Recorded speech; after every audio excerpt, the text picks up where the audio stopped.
BCom semester third के students, आज आप लोगों के लिए ऑडिटिंग का तीसरा प्रश्न बताने जा रहे हैं।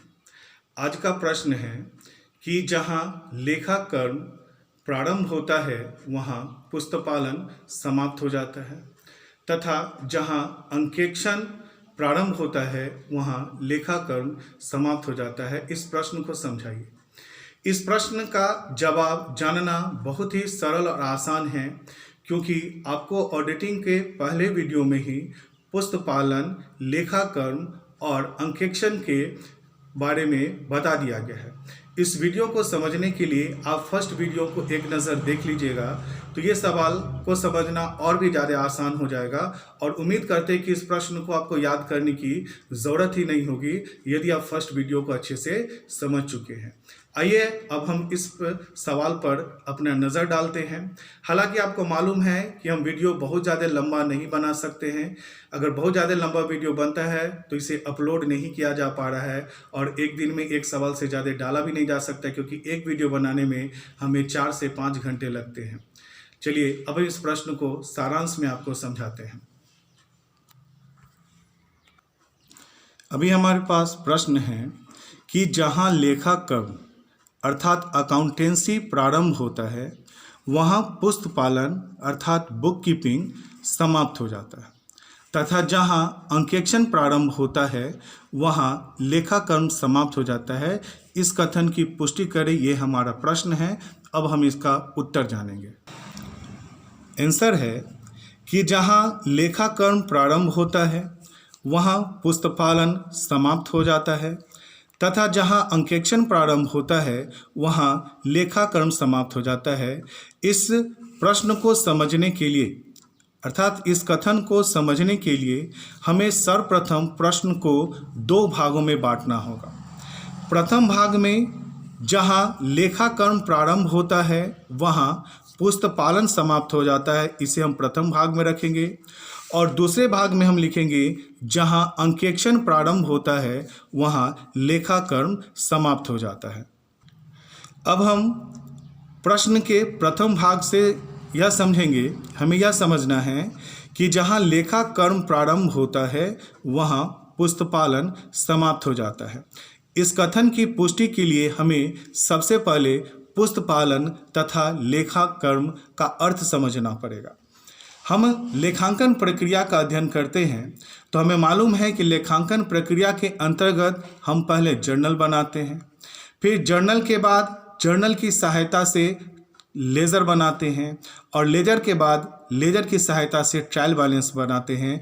और ये आपको पता है कि यहाँ तक की प्रक्रिया जो है वो क्या कहलाता है, पुस्तपालन कहलाता है, जिसे कोई भी साधारण व्यक्ति बना सकता है और यहाँ तक की प्रक्रिया पुस्तपालन कहलाता है। इसे ही मैंने यहाँ पर नीचे डिटेल्स में लिख दिया है कि जैसा कि हम जानते हैं कि लेखांकन प्रक्रिया के अंतर्गत सर्वप्रथम व्यापार में होने वाले सभी लेन देनों को साधारण बही में उसके डेबिट पक्ष तथा क्रेडिट पक्ष के साथ लिखा जाता है, जिसे हम जर्नल कहते हैं, अच्छी तरह से जानते हैं। और जर्नल के बाद जर्नल की सहायता से खाता बही बनाया जाता है, यानी कि लेजर बनाया जाता है, जिसमें एक ही खाते से संबंधित सभी लेन देनों को एक जगह लिखा जाता है। जैसे यदि हम परचेज का लेजर बना रहे हैं तो इसमें केवल परचेज से संबंधित लेन देन लिखे जाए। यदि हम सेल्स का लेजर बना रहे हैं तो इसमें केवल सेल्स से संबंधित लेन देन लिखे जाएंगे। और आपको मालूम है कि इसके बाद हम ट्रायल बैलेंस बनाते हैं, जो किसकी सहायता से बनाया जाता है, लेजर के सारांशों की सहायता से बनाया जाता है। तो यहाँ मैंने लिखा कि इसके बाद लेजर के सारांशों की सहायता से तलपट तैयार किया जाता है और यहाँ तक की प्रक्रिया पुस्तपालन कहलाता है।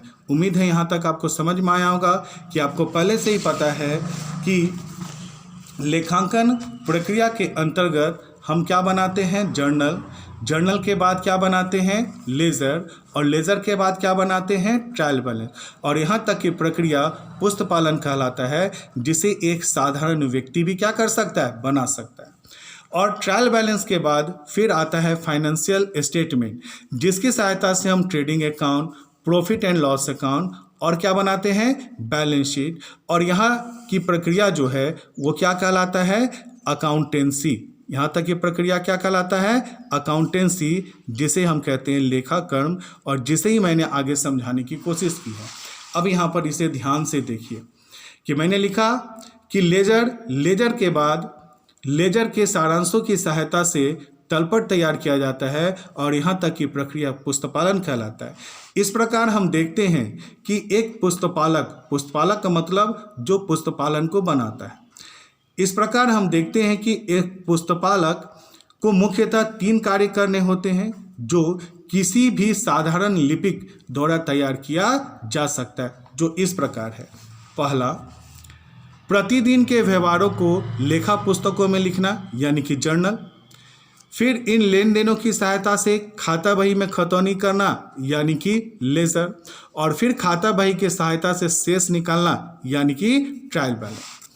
अब हम कह सकते हैं कि इस प्रक्रिया के साथ ही पुस्तपालन यहाँ पर क्या हो जाता है, समाप्त हो जाता है। क्यों? क्योंकि पुस्तपालन के अंतर्गत 3 प्रक्रियाएं की जाती है, जर्नल के बाद लेजर और लेजर के बाद ट्रायल बैलेंस, और इस प्रक्रिया के साथ ही पुस्तपालन यहाँ पर समाप्त हो जाता है। अब हम पुस्तपालन के बाद अब हमें लेखाकर्म का अर्थ समझना पड़ेगा कि लेखाकर्म क्या होता है। आप सभी जानते हैं कि लेखाकर्म के अंतर्गत 3 खाते बनाए जाते हैं। पहला बनाया जाता है व्यापारिक खाता, जिसे हम इंग्लिश में ट्रेडिंग अकाउंट कहते हैं, जिससे हमें सकल लाभ या सकल हानि का पता चलता है।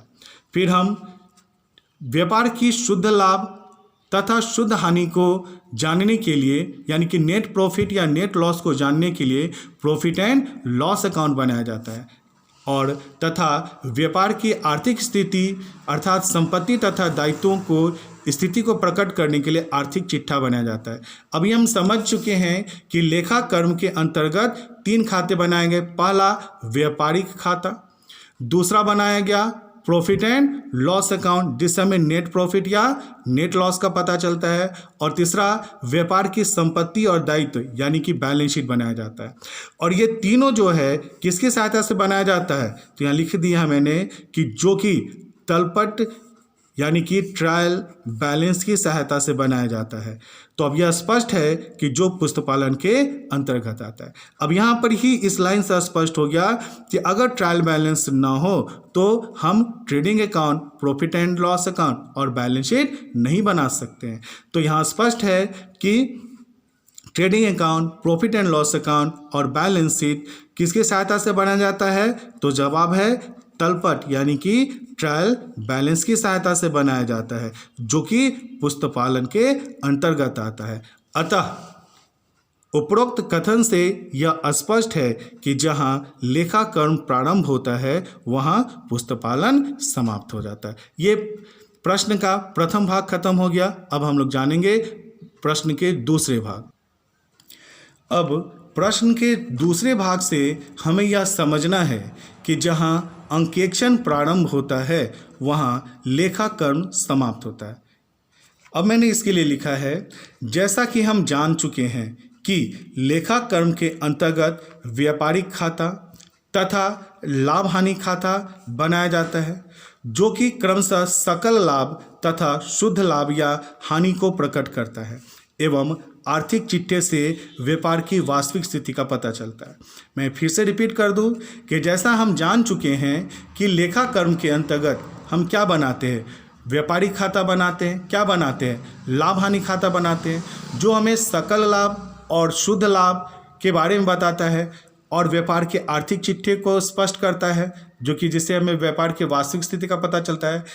परंतु क्या लेखाकर्म यह बताने में समर्थ है कि वह शुद्ध है या नहीं? तो यहाँ पर इसलिए मैंने लिखा कि लेखाकर्म हमें व्यापार की शुद्ध लाभ शुद्ध हानि का पता तो बता देता है, परंतु लेखाकर्म यह बताने में समर्थ नहीं है कि लेखाकर्म शुद्ध वास्तविक स्थिति प्रकट कर रहा है या नहीं। अर्थात लेखापाल द्वारा तैयार किया गया trading account, profit and loss account तथा बैलेंस शीट की सत्यता की पुष्टि वह स्वयं नहीं कर सकता है। अतः इसकी सत्यता की पुष्टि के लिए एक स्वतंत्र व्यक्ति की नियुक्ति की जाती है जिसे हम अंकेक्षक कहते हैं। और ये हम पहले से जान चुके हैं कि अंकेक्षक एक स्वतंत्र व्यक्ति होता है जिसका काम है लेखाकर्म की सत्यता की जांच करना। क्योंकि हम यह जानते हैं कि कोई भी लेखापाल, चाहे वह कितना भी बुद्धिमान, कितना भी ज्ञानी क्यों ना हो, वह कितना भी एक्सपीरियंस्ड क्यों ना हो, फिर भी वह स्वयं अपनी खातों की सत्यता नहीं कर सकता है। जैसे कि एक व्यक्ति कितना भी ज्ञानी और कितना भी सफल व्यक्ति क्यों ना हो, परंतु उसके कहने से वह सफल नहीं हो सकता है, उसके कहने से वह सही नहीं हो सकता है जब तक कि उसे दूसरा सही ना कहे। इसी तरह से हमने जाना कि लेखाकर्म एक लेखापाल के द्वारा तैयार किया जाता है। वह व्यापारी खाता बनाते हैं जिससे सकल लाभ सकल हानि का पता चलता है। वो लाभ हानि खाता बनाते हैं जिससे शुद्ध लाभ शुद्ध हानि का पता चलता है। व्यापार की आर्थिक चिट्ठी का तैयार करते हैं जिससे व्यापार की वास्तविक स्थिति का पता चलता है। परंतु लेखाकर्म यह बताने में समर्थ नहीं है कि लेखाकर्म शुद्ध वास्तविक स्थिति प्रकट कर रहा है या नहीं। अर्थात लेखापाल द्वारा तैयार किया गया trading account, profit and loss account तथा बैलेंस की सत्यता की पुष्टि वह स्वयं नहीं कर सकता है और इसकी सत्यता की पुष्टि के लिए एक स्वतंत्र व्यक्ति की नियुक्ति की जाती है जिसे हम अंकेक्षक कहते हैं। यानी कि यहाँ तक के प्रश्न से अंकेक्षक क्या है यह भी समझ में आ जाता है। फिर आपको मालूम है कि अंकेक्षक लेखापाल द्वारा तैयार किए गए लेखा पुस्तकों को स्वतंत्र एवं निष्पक्षतापूर्ण ढंग से जांच करता है एवं अपना प्रतिवेदन प्रस्तुत करता है जिसे हम अंकेक्षक रिपोर्ट भी कहते हैं। तो यहाँ से अगर आगे आपसे सवाल पूछा जाए कि अंकेक्षक रिपोर्ट क्या है तो भी आप इसका जवाब दे सकते हैं कि एक अंकेक्षक द्वारा लेखापाल के द्वारा तैयार किए गए लेखा पुस्तकों को स्वतंत्र एवं निष्पक्षतापूर्ण ढंग से जांच करना एवं अपना प्रतिवेदन प्रस्तुत करने के बाद जो वह रिपोर्ट देता है जिसे हम अंकेक्षण रिपोर्ट भी कहते हैं। अब यहाँ से यह स्पष्ट हो जाता है कि उपरोक्त कथन के आधार पर यह स्पष्ट रूप से कहा जा सकता है कि जहाँ अंकेक्षण प्रारंभ होता है वहाँ लेखाकर्म समाप्त हो जाता है। मैं इस लाइन को फिर से सारांश में कह दूँ कि कोई भी लेखापाल अपनी लेखा पुस्तक की सत्यता को स्वयं साबित नहीं कर सकता है। अतः उसकी चीज़ों को साबित करने के लिए एक अंकेक्षक की नियुक्ति की जाती है जो लेखापाल द्वारा तैयार किए गए लेखा पुस्तकों को स्वतंत्र एवं निष्पक्षतापूर्ण ढंग से जांच करता है।